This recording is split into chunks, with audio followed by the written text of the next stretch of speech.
सुरुवातीला मला वाटायचं की नमिता ताईंचं राजकारणात काही असं आवड नव्हती, पण विधानसभेत जोरात प्रश्न म्हणतात नमिता मुंदडा, ते प्रश्न मांडण्यासाठी त्यांना मदत करत असणारे अक्षय मुंदडा आणि मंचावर उपस्थित आपले माजी मंत्री बदामाबा पंडित, मंचावर उपस्थित माजी आमदार संजयजी दौंड, ते पण खूप चांगलं पशुवैद्यकीय म्हणजे काय म्हणतात पशुपालनाचं खूप चांगलं काम करतात.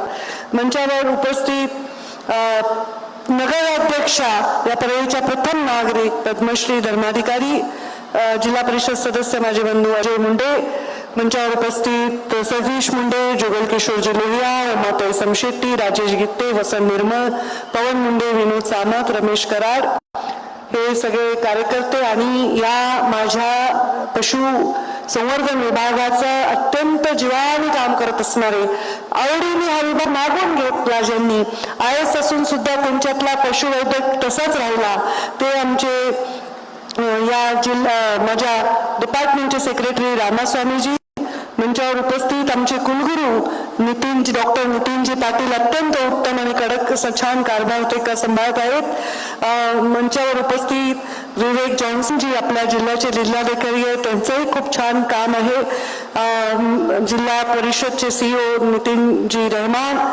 जतीनजी रहमान, आपले SP नवनीजी कामत, हे दोघे आता सगळे यंग म्हणजे ऑफिसर्स आपल्या जिल्ह्याला मिळालेले आहेत आणि खूप छान काम आहे. SPचं आणि काम सुद्धा प्रचंड कसरतीचं आहे आणि ते चांगलं करतात.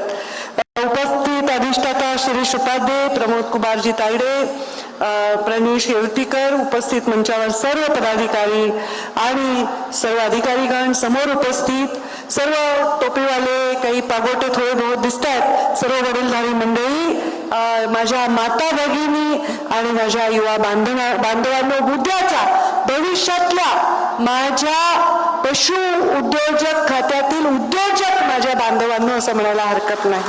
कारण आजच सन्माननीय मुख्यमंत्री देवेंद्रजी फडणवीस यांनी ठरवलंय की आमची जी ग्रामीण पशु उद्योजक योजना आहे त्याचा लॉन्च ते येणाऱ्या मंगळवारी करणार आहेत आणि या लॉन्च नंतर असंख्य उद्योजक आपल्याला या महाराष्ट्रामध्ये पशुपालन करताना मिळतील आणि त्यांना 50% सबसिडी त्या उद्योगासाठी मिळणार आहे. हे फार मोठं सरकारचं या नव्या पिढीसाठी, जेन झी ही ग्रामीण आहे त्यांच्यासाठी फार मोठं योगदान आहे. आज मी सन्माननीय मुख्यमंत्री महोदय यांचा वेळ घेतला होता आणि त्या कार्यक्रमासाठी आपण या भूमिपूजनाला असं त्यांना मी म्हटलं, तेव्हा भूमिपूजनाला त्यांनी वेळ दिला आणि आचारसंहिता लागली. त्यावेळी माझ्या मनात ही चुटपुट होती की सुनेत्रा वहिनी पालकमंत्री म्हणून येऊ शकतील का, पण तो कार्यक्रम रद्द झाला आणि आज स्वतः सुनेत्रा वहिनी इथे आलेल्या आहेत. त्या सुनेत्रा वहिनी एकट्या आलेल्या नाहीत, साक्षात अजित दादा, त्यांचा आशीर्वाद आणि त्यांचं योगदान या कार्यक्रमामध्ये, या कॉलेज उभारण्यामध्ये जे आहे तेही त्यांच्या समवेत आलेलं आहे. मला आठवतं मी माझ्या आयुष्यात पहिल्यांदा बारामतीला गेले नाही, पण पहिल्यांदा पवारांच्या मंचावर बारामतीला गेले आणि संपूर्ण पवार परिवार तिथे होता आणि खूप सुंदर कार्यक्रम होता. अजितदादांनी सांगितलं आमच्याकडे सगळं आहे बारामतीला, पण आम्हाला पशुवैद्यकीय महाविद्यालय करायचंय, पंकजाताई तुम्ही आज घोषणा करा.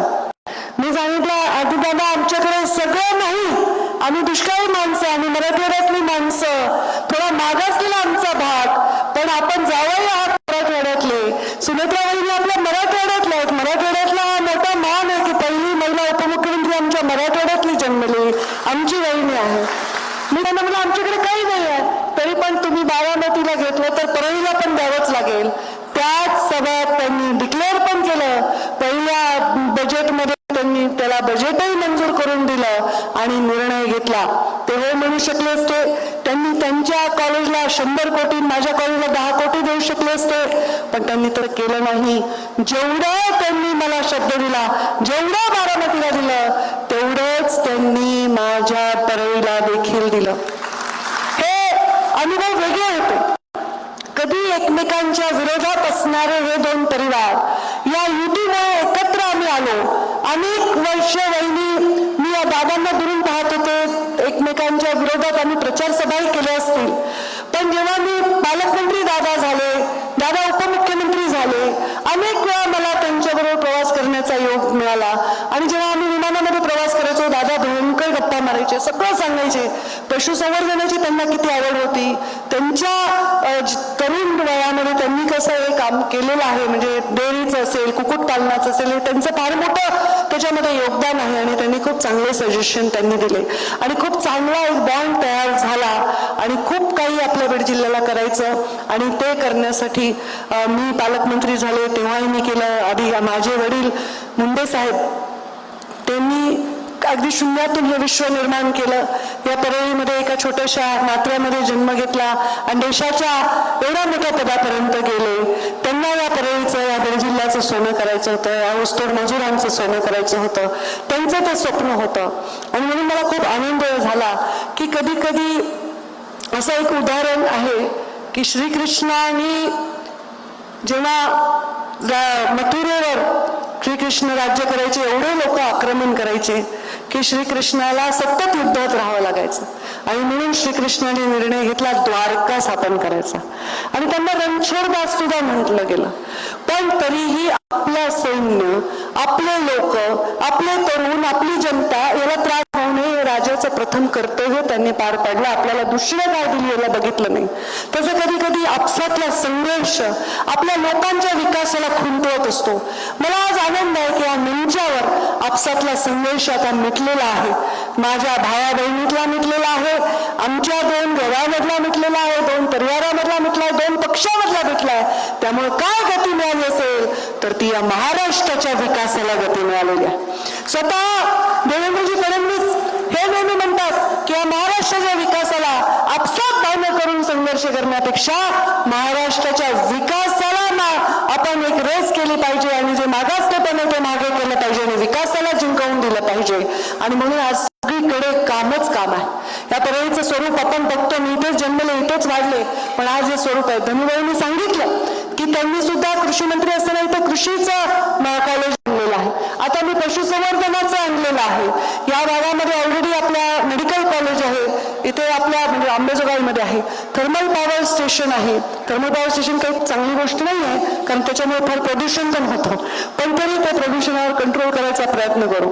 या भागामधले लोक कष्टाला मागे पुढे पाहत नाही, कोणाला भीत नाही, किती अडचण आली तर कधी ते थकत नाही, कोणासमोर झुकत नाही आणि त्यांच्या संघर्षासाठी चालणाऱ्या प्रवासात कधी रुकत नाही. ही शिकवण मुंडे साहेबांची आपल्याला होती. दादांचा हा अनुभव माझ्यासाठी खूप मोलाचा राहील. मला दादांच्या शोकसभेमध्ये विधानसभेत खूप भरभरून बोलायचं होतं पण बोलता नाही आलं. त्यांचा तो अनुभव, त्यांचा तो मिश्किलपणा, त्यांचं ते हसणं, त्यांचं पटकन बोलणं.